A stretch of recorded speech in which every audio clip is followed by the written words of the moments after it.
What's up, guys? Welcome once again to another HeroLeague match that has been played here at the, by a couple of our pro gamers that we are going to see in the HGC in the upcoming season. So one of the things that I want to highlight here once again is that this was actually played in the, so to say, last patch. There were a couple of small changes since then, nothing really too crazy, but we're going to talk about that in a moment. For now, let's introduce the players though. Comatose to the left playing on Muradin. We have Rexa for the blue team on Brightwing, prepared on ZulJin, Veishi on Ragnaros, Knuti on Tychus. And to the right side of the map, the red team with Dimox on ETC, Andilendi on Sylvanas, Alex once again on Arthurs, Biju on Malfurion, and Jamu is playing the Abathur.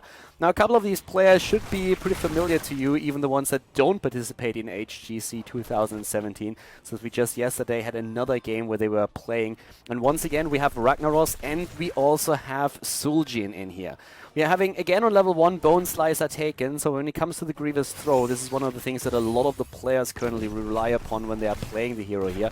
And Ragnaros himself, of course, going for Sulfuros in this case. So, especially when we're looking at a hero like ZulJin, there has been a small change with the cooldown of his heroic ability, Taz Dingo. It has been, the cooldown has been increased by 30 seconds, something to definitely keep in mind here.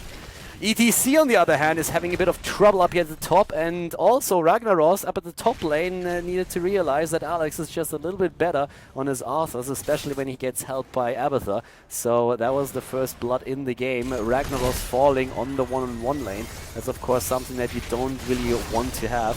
Alex actually also changing his level 1 talent slightly, going into the Frost Presence here, so having the cooldown reduction on the Howling Blast. And we don't really see Arthurs being played too much. Alex is one of the few players that really loves the hero and tries to bring it back into the meta. And it's also one of the few players that we currently have in the game that really enjoys to play on this map in particular. Most of the competitive scene is not really too sure about the new Haunted Mines just yet.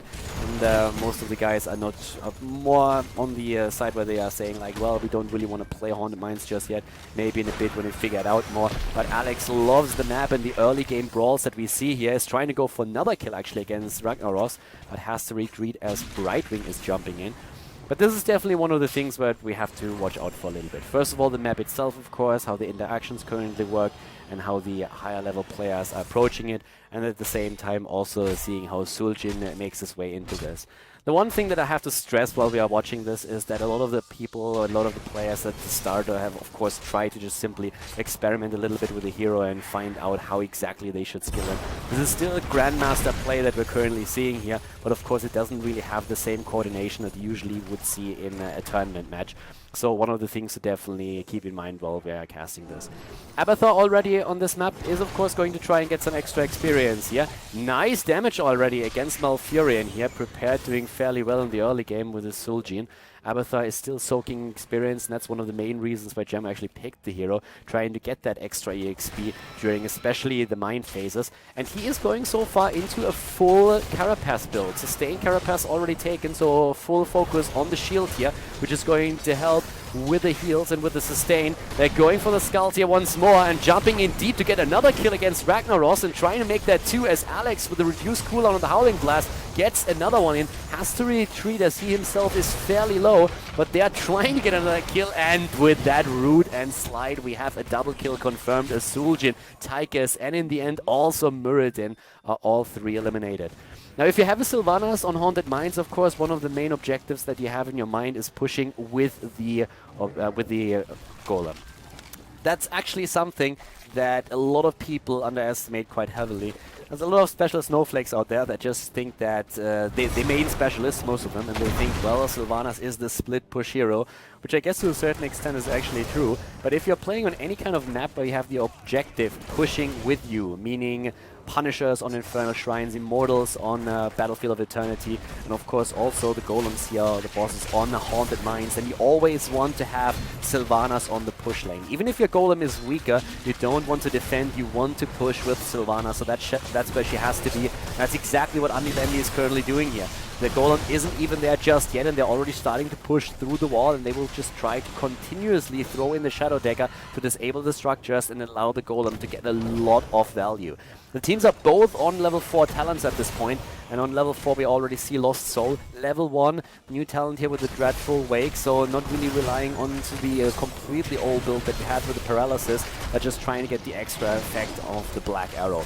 And here comes that push as we've been talking about. A massive defense up at the top lane and a kill against ETC. Once again, a little bit too far out, but the same is true for ZulJin, who on level 4 went once again into the let the killing begin. He falls, and that opens, of course, another push opportunity up for the red team as they start to move through that fort. Alex is low, but he goes in again, has his trouble against Tychus, but is able to escape, not only because Abathar is helping him out with another move.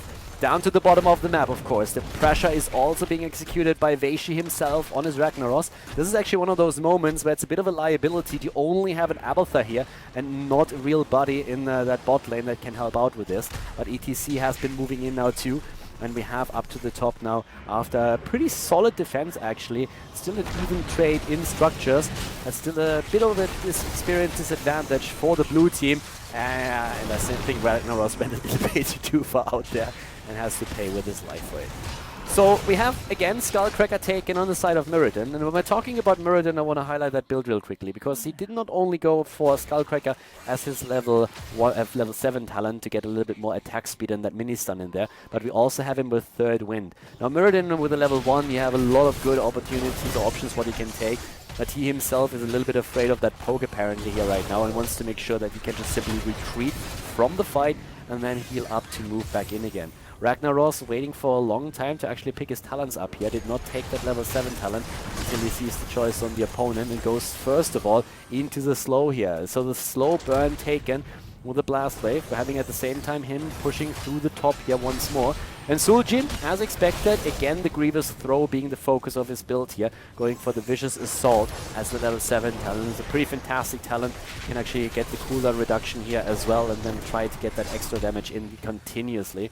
Alex going straight for the Icebound Fortitude, the great talent on level 7, the Biting Cold for the extra damage.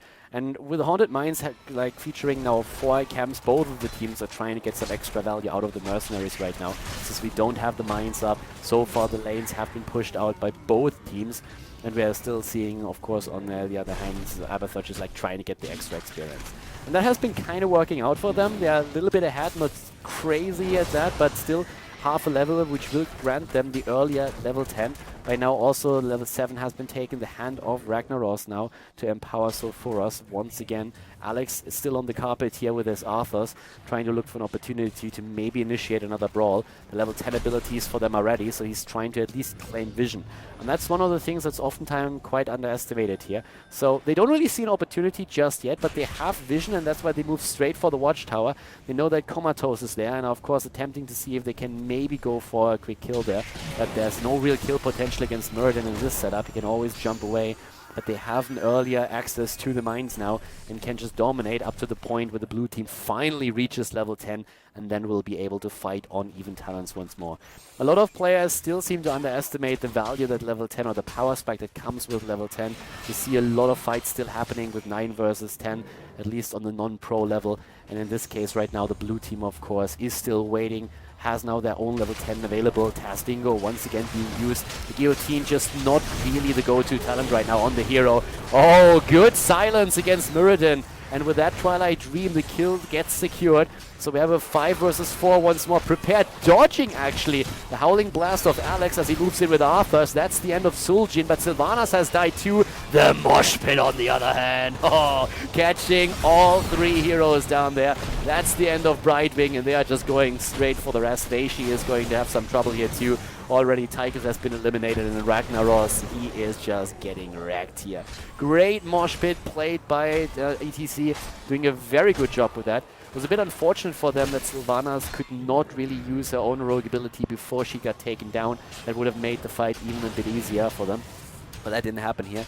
Again, we are seeing for Ragnaros, Sulfura Smash taken. Dropping the hammer here can actually do a lot of work and damage during these team fights. And since this is also another map where we're just seeing 2 lanes, they just decide against the Lava Wave, which of course in the past has been extremely strong, but since then got nerfed. It doesn't offer the same kill potential anymore that it did before. Blizzard is using a lot of balance patches just recently to make sure that the heroes that have a bit of a too high win ratio get nerfed down a little bit. Abathur, by the way, going straight for the shield the entire time, and has also the monstrosity. So he's pushing with the monstrosity and trying, of course, to help out in the mines in the meantime. Yeah, over here ETC finds himself again in trouble, and he's really becoming the punching ball of this game. He got a great mosh pit through a little bit earlier, as we could see, but overall he's struggling in those fights. Alex now also Polymorph could not escape the mines and gets taken down. And everybody else just rushing away. The red team already on 63 skulls, so they have a slight advantage here.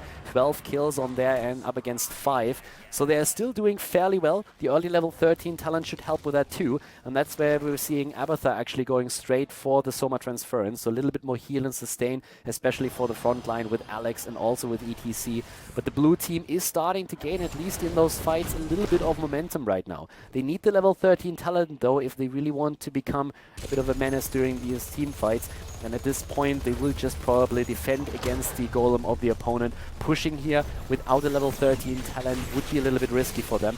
More minions and mercenaries have been taken now on the map by the red team, and they are starting to claim another camp since they are fairly sure that the blue team is not going to try and contest it, as they don't have the extra talent. So Abathur, the only one at the top lane, is currently trying to just defend. Down here, Alex going maybe a little bit too deep, but they're trying to just use that advantage that they have in talents. And Sylvanas, of course, is also making sure that the push is just so much stronger, which is exactly why they push with the Golem here up to the top lane. Abathur with his own Ultra Monstrosity trying to defend. ZulJin with a Tastingo, but he dies. Brightwing just not able to provide that burst heal that he would need to survive in these situations. Again, the stun with the slide against Muradin. Muradin trying to get out of there, but he's taken out now too. We once again have Sylvanas just disabling everything down here. Ragnaros trying to do what he can, but apparently the trade not available, or Veishi would have already used it again, is now using it, waited it out a little bit, and now the attempt to just defend here. Could have used it a bit earlier to get the full duration through, but as it happens, that keeps still alive, at least for now. Alex and Andilendi are already starting to move back, but that golem is still getting value, especially since Abathur is also helping out those 2 siege giants in the back. 13 talents now, and in this case I want to once again show that the Trail of Frost here. So Alex is a lot about disables right now. He's really trying to play that Bruiser style Arthas, and when you hear him talk about Arthas, it becomes quite clear that Arthas is not really meant to be that solo tank at the front line, but he's a great bruiser that can really help you in a double tank setup to just go in, dish out the damage, just slow down the opponent, lock them into place, and that's exactly where we're now seeing the Trail of Frost once again coming into play, especially of course with the cooldown reduction that he already achieved with his level 1 talent. This is where he gets even more value than before. Muradin with the sustain build that he already initiated earlier. Thunderburn going straight into the healing static. We have once more Sulfuras as the focus on the side of Ragnaros, and ZulJin going into the Voodoo Shuffle. One of the reasons why we're actually seeing that talent here so often right now is also that Arthas as a counterpart is of course quite a bit of a problem when it comes to the attack speed and also the slows that he has here. So that's definitely something where Prepared is trying to make sure that he's able to get out of there. Once more the Twilight Dream on Bishu. That's a cool one that was popped a bit prematurely. Way too early, and of course with 90-second cooldown, that's a bit of a waste. TC finds himself way too far out, but is able to get away. Job well done here. In this case, of course, once again Malfurion coming to play now. 2 of those cleansers that he can supply to just get out of those stuns are super important in these situations. If ETC dies in that spot, then they have a huge problem. And ETC is again very far out there and gets stunned once more. That could already be Brightwing with another Polymorph, but Alex moves in and tries to push out slightly, but it costs him his life in the end, just as the level 16 talent pops for them. Very unfortunate right now, and it opens up an opportunity for the blue team to push through. They are down a talent, but they have a 5 versus 4 situation going for them, and they're trying to exploit that as much as they can. Already we have a bit of damage executed towards the keep thanks to the camp that has been taken earlier. And with Veishi now in position on his Ragnaros, trying to just like drop a couple of spells with ZulJin and the auto attacks, and of course that Odin that we saw from Tychus. That keep is a goner eventually. Abathur at the top lane is still trying to push. Has been a long time actually since I've seen Monstrosity. It's an interesting approach to the map here in particular. Monstrosity, not really a talent that you see a whole lot. In the past it was played nearly every single game, but that has been months ago. By now we have more or less every single time the copy available. And I mean, when we're talking copy, that would be a double Arthur's most likely in these setups. You could of course go for the Sylvanas too, but that extra utility that you get from Sylvanas can be quite nasty. But so far, Abathur is at least able to push these lanes back heavily. And that's what he's doing here, forcing also Ragnaros to just move to the top, not enter the mines, as we have both of the teams aiming again for the skulls. With level 16 talents on both sides right now, we have still Abathur going into the shield, going into the carapace, not actually adding the slow now too, especially with Arthur's in the setup. It doesn't really feel like he needs to do that. Instead, we're currently seeing the movement speed increase, which will enable, especially of course Arthur's, to just slow down opponents. But the stun for Muradin is also there, and that's what we're seeing. Mosh Pit being used and immediately interrupted. Did not catch Brightwing, should really not have used it there, but Alex is able to follow up and get a kill not only against Ragnaros but also against Brightwing, prepared with the auto attacks against Andy Lendy, but Alex is once more there, saving his ally with a quick root, but there's the death of Sylvanas either way. Alex still fighting, going strong here. We're having Malfurion trying to help him out a little bit with those heals, but Odin is also a big part of the equation right now in this little team fight that we're currently seeing. Alex still trying to escape and trying to get some damage in, but it's just not enough to really take down Muradin. Bijou could have actually moonfired him into the ground, sees it a bit too late apparently, got pinged but wasn't really able to make that happen. Muradin escaping back into the mines, and of course now also with a third win just rapidly regaining hit points. So an interesting back and forth that we have in this game. 10 kills against 17. The bot keep has been eliminated a bit earlier, as we've seen with that push. We're looking at especially his ZulJin right now. He's currently going for the ferocity and the extra attack speed increase. But looking a bit at the damage output that we have still Tychus taking the top damage here with 60,000. ZulJin himself actually not really having the impact that he was probably hoping for.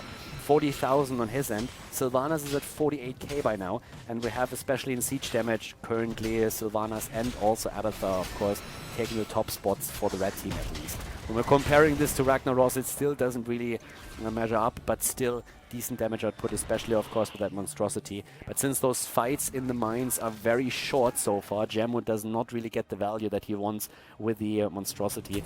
With the type of style that they're playing right now, going for the copy might have been the better choice. Yeah, actually would have been the better choice. But he was hoping to get just more value out of the monstrosity and take structures down as both teams are fighting for it. And it's actually kind of cool to see how well the blue team is able to defend thus far.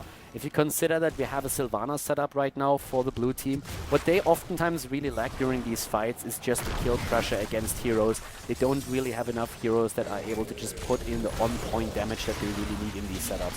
Sylvanas is the only backline damage dealer, and while she can actually do a fair amount of damage, it's just not enough in these setups. They're not pushing in this time, they actually have to defend, and the reason for that is actually quite simple. They know there's no keep at the bot lane, so this boss, or this golem is going straight for the core. So they have to somehow try and defend that, whereas Abathur can at the top lane still pressure with his monstrosity, but it's the bot lane that has to concern them. Once again, the attempt to go into the mosh pit, immediately interrupted. Muradin down, but so is ETC. ETC really having a rough match here. Veishi taking over also on the keep, and is now with Ragnaros just getting a massive value out of his trade. Alex going deep for the kill, is able to confirm it, but he himself pays with his life. Andy Lendy polymorphed and taken down, and that's a quad kill, with all of them being on super high cooldowns or death timers. This is looking more grim by the second for the red team. They are going for the core. The blue team going to win the game here. GG and well played. ETC just having huge problems surviving during these fights, and in the end it's the blue team that makes the comeback happen. 19 kills against them, 14 for them, but they are able to make that move here in the end. Ragnaros having a huge impact of course on the damage, and also Knuti with incredible play on his Tigers doing fairly well. Jam was still with the MVP. Of course the MVP systems also highly prioritizing heroes that didn't get killed at all, so in this case Abathur getting the top spot right there. But another entertaining game on Haunted Mines, this time a little bit more of Arthur's action here on the side of Alex the Pro G. And of course, we had another quick look at ZulJin, the new hero, as well as Ragnaros. So guys, I hope that you enjoyed the game. I'm going to try and upload a couple of more Grandmaster, Hero League, and Team League matches for you guys in the future, just so that you also see a little bit the difference to the tournament play, to the league play that we normally have. Keep in mind, HGC 2017 is starting on January 20th. I hope that you enjoyed the match today. If you did, then make sure that you hit also that subscribe button on YouTube. I would appreciate it. I'm going to see you guys next time with the next game here on the channel. Have a good one and see you soon. Bye-bye.